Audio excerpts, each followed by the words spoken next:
پیارے بچوں، آج میں آپ کو جنگل کی کہانی سناتا ہوں۔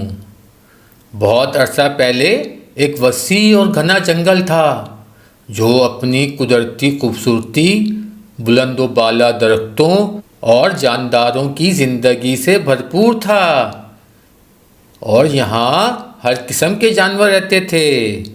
یہ جانور ایک دوسرے کے ساتھ محبت اور اتفاق سے رہتے تھے، لیکن ان کے درمیان ایک ایسی شخصیت بھی تھی جو سب سے زیادہ منفرد اور حیرت انگیز تھی۔ یہ ایک انسانی بچہ تھا جس کا نام مونگلی تھا۔ مونگلی کو ایک شیرنی نے اس وقت اپنایا تھا جب وہ ایک چھوٹا سا بچہ تھا۔ شیرنی نے اسے اپنی اولاد کی طرح پالا اور اس کے ساتھ جنگل میں رہنے والے دوسرے جانوروں سے ملایا۔ مونگلی جلد ہی جنگل کے ماحول میں ڈھل گیا اور تمام جانوروں کے ساتھ ایک گہری دوستی قائم کر لی۔ مونگلی کا سب سے قریبی دوست ایک بھالو تھا جس کا نام بلو تھا۔ بلو ایک بڑے دل کا مالک تھا اور ہمیشہ مونگلی کی حفاظت کرتا تھا۔ اس کے علاوہ مونگلی کا ایک اور دوست بھی تھا جو ایک سیاہ تیندوا تھا جس کا نام بگیرا تھا۔ بگیرا بہت ذہین اور ہوشیار تھا اور ہمیشہ مونگلی کو صحیح راستہ دکھاتا تھا۔ ایک دن جب مونگلی اور بلو اور بگیرا جنگل کے اندر گہری جگہوں پہ گھوم رہے تھے، اچانک انہیں دور سے ایک عجیب سی آواز سنائی دی۔ یہ آواز جنگل کے قدیم حصے سے آ رہی تھی جہاں کوئی بھی جانور جانے کی جرت نہیں کرتا تھا۔ یہ کیسی آواز ہے؟ مونگلی نے حیرانی سے پوچھا۔ بلو نے سنجیدگی سے جواب دیا، یہ آواز جنگل کے قدیم حصے سے آ رہی ہے۔ یہاں کئی سالوں سے کوئی نہیں گیا، وہاں کچھ پرانا اور پراسرار ہو سکتا ہے۔ بگیرا نے بھی محتاط انداز میں کہا، ہمیں یہاں وہاں جانے سے پہلے اچھی طرح سوچنا چاہیے، لیکن اگر ہم جاننا چاہتے ہیں تو ہمیں ایک دوسرے کا خیال رکھنا ہوگا۔ مونگلی نے فیصلہ کیا کہ وہ اس پراسرار آواز کا راز جاننے کے لیے وہاں جائے گا۔ بلو اور بگیرا نے بھی اس کے ساتھ جانے کا فیصلہ کیا۔ مونگلی، بلو اور بگیرا نے جنگل کے قدیم حصے کی طرف سفر شروع کیا۔ راستے میں انہیں بہت سی مشکلات کا سامنا کرنا پڑا۔ بلند درختوں کے بیچ سے گزرتے ہوئے، گھنے پودوں کو کاٹتے ہوئے اور خطرناک جانوروں سے بچتے ہوئے وہ آگے بڑھتے رہے۔ ہمیں احتیاط سے چلنا ہوگا، یہاں ہر طرف خطرہ ہو سکتا ہے، بگیرا نے کہا۔ مونگلی نے پرجوش ہو کر کہا، مجھے یقین ہے کہ ہم اس راز کو تلاش کر لیں گے۔ بلو نے ہنستے ہوئے کہا، بس مجھے یقین ہے کہ راستے میں کچھ مزیدار پھل مل جائیں گے۔ جنگل کے اندرونی حصے میں پہنچتے ہی انہوں نے دیکھا کہ وہاں ایک پرانا مندر ہے جس کے اندر سے روشنی نکل رہی تھی۔ یہ مندر پتھروں سے بنا ہوا تھا اور اس کے دروازے پہ قدیم نقوش کدے ہوئے تھے۔ مونگلی، بلو اور بگیرا نے مندر کے اندر جانے کا فیصلہ کیا۔ اندر داخل ہوتے ہی انہوں نے دیکھا کہ مندر کی دیواروں پر عجیب و غریب تصویریں بنی ہوئی تھیں۔ ان تصویروں میں مختلف جانوروں اور انسانوں کی کہانیاں دکھائی گئی تھیں۔ مونگلی نے تصویروں کو غور سے دیکھتے ہوئے کہا، یہ تصویریں ہماری جنگل کی کہانی بتا رہی ہیں۔ بلو نے حیرانی سے کہا، لیکن یہ کیسے ممکن ہے؟ یہ تصویریں بہت پرانی لگتی ہیں۔ بگیرا نے کہا، یہاں کچھ نہ کچھ ضرور جادوئی ہے، ہمیں ان تصویروں کو سمجھنے کی کوشش کرنی ہوگی۔ جیسے ہی وہ تصویروں کے قریب پہنچے، اچانک مندر کے درمیان ایک روشنی چمکی اور ایک بزرگ شخصیت ظاہر ہوئی۔ وہ شخصیت ایک قدیم بابا جی کی تھی جو اس مندر کا محافظ تھا۔ بابا جی نے مسکرا کر کہا، بہت خوش آمدید مونگلی اور اس کے دوستوں، میں جانتا تھا کہ ایک دن تم یہاں آؤ گے۔ مونگلی نے حیرانی سے پوچھا، آپ کون ہیں اور آپ ہمیں کیسے جانتے ہیں؟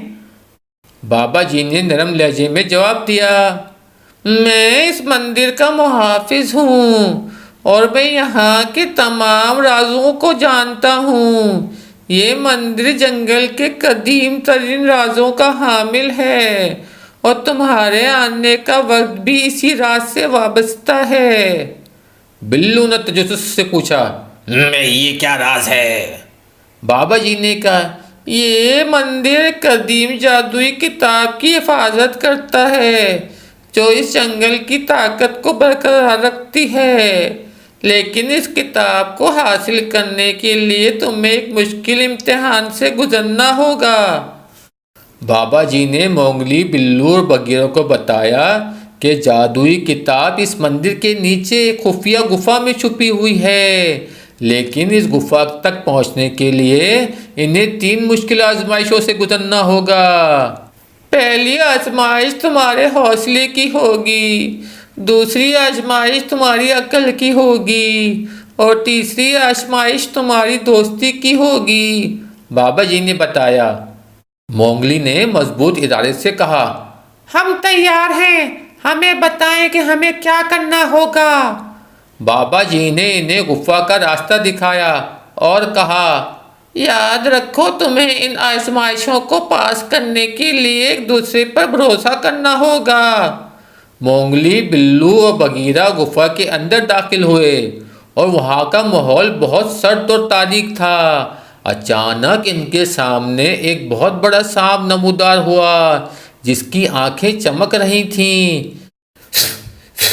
یہاں سے آگے بڑھنے کے لیے تمہیں مجھ سے گزرنا ہوگا، سانپ نے ہنسکار کر کہا۔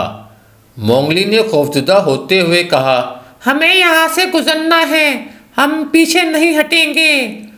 بلو نے مونگلی کو حوصلہ دیا اور کہا، ہم سب مل کر اس کا سامنا کریں گے۔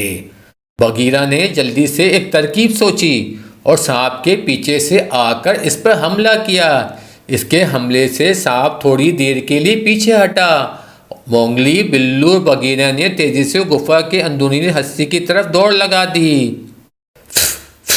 تم بہت بہادر ہو، لیکن ابھی تمہاری آزمائش ختم نہیں ہوئی، سانپ نے پیچھے سے کہا۔ غار کے اندر ایک اور چیمبر تھا جہاں ایک بہت بڑا دروازہ بند تھا۔ اس دروازے پر مختلف اقسام کی نشانات اور پہلیاں بنی ہوئی تھیں۔ بگیرا نے کہا، یہاں ہمیں اپنی عقل کا استعمال کرنا ہوگا۔ اگر ہم پہلیوں کو حل نہیں کر سکتے تو یہ دروازہ کبھی نہیں کھلے گا۔ مونگلی نے پہلیوں کو غور سے دیکھا اور کہا، یہ نشانات جنگل کے مختلف حصوں کی نشاندہی کر رہے ہیں، ہمیں انہیں صحیح ترتیب میں ترتیب دینا ہوگا۔ بلو نے بھی اپنے خیال پیش کیا اور کہا، ہمیں یہ بھی دیکھنا ہوگا کہ کس نشان کا مطلب کیا ہے، شاید ان میں کوئی اشارہ چھپا ہو۔ تینوں نے مل کر پہلیوں کو حل کیا اور دروازہ دھیرے دھیرے کھلنے لگا۔ جیسے ہی دروازہ کھلا، انہیں سامنے جادوئی کتاب کی جھلک نظر آئی۔ مونگلی، بلو اور بگیرا جادوئی کتاب کے قریب پہنچے، لیکن جیسے ہی انہوں نے کتاب کو چھونے کی کوشش کی، اچانک غار کے اندر ایک زوردار شور ہوا اور زمین ہلنے لگی۔ ہمیں یہاں سے فوراً نکلنا ہوگا، بگیرا نے تیزی سے کہا۔ مونگلی نے کتاب کو اٹھایا، لیکن غار کا راستہ بند ہونے لگا۔ بلو نے فوراً مونگلی کو پیچھے سے دھکیلا اور خود آگے بڑھا۔ میں تم دونوں کو بچاؤں گا، تم دونوں فوراً یہاں سے نکل جاؤ، بلو نے بلند آواز میں کہا۔ مونگلی نے پریشانی سے کہا، نہیں بلو، ہم تمہیں یہاں چھوڑ کے نہیں جا سکتے۔ بگیرا نے بھی اتفاق کیا اور دونوں نے مل کر بلو کو واپس کھینچا۔ تینوں نے ایک دوسرے کا ہاتھ پکڑا اور غار سے نکلنے کا راستہ تلاش کیا۔ آخر کار مونگلی، بلو اور بگیرا غار سے باہر نکل آئے۔ انہوں نے بابا جی کو جادوئی کتاب پیش کی۔ بابا جی نے کہا خوشی سے، تم لوگوں نے دوستی، عقل اور حوصلے کی آزمائش کو پاس کیا ہے، یہ کتاب اب تمہاری ہے۔ مونگلی نے کتاب کھولی اور دیکھا کہ اس میں جنگل کی تمام کہانیاں اور راز موجود تھے۔ اس کتاب کی مدد سے وہ جنگل کی حفاظت کر سکتے تھے اور اس کی طاقت کو برقرار رکھ سکتے تھے۔ ہم اس کتاب کا استعمال صرف اچھے کاموں کے لیے کریں گے، مونگلی نے بابا جی سے وعدہ کیا۔ مونگلی، بلو اور بگھیرا نے جادوئی کتاب کے ذریعے جنگل کو محفوظ بنایا، وہاں کے تمام جانوروں کے ساتھ مل کر ایک خوشحال زندگی گزاری۔ انہوں نے سیکھا کہ دوستی، عقل اور حوصلہ ہی وہ خوبیاں ہیں جو ہمیں زندگی کی مشکل لمحات میں کامیاب بنا سکتی ہیں۔ یہ کہانی ہمیں سکھاتی ہے کہ مشکلات کا سامنا کرنے کے لیے ہمیں اپنے دوستوں پر بھروسہ کرنا چاہیے، اپنی عقل و دانش کا استعمال کرتے ہوئے صحیح فیصلے کرنے چاہیے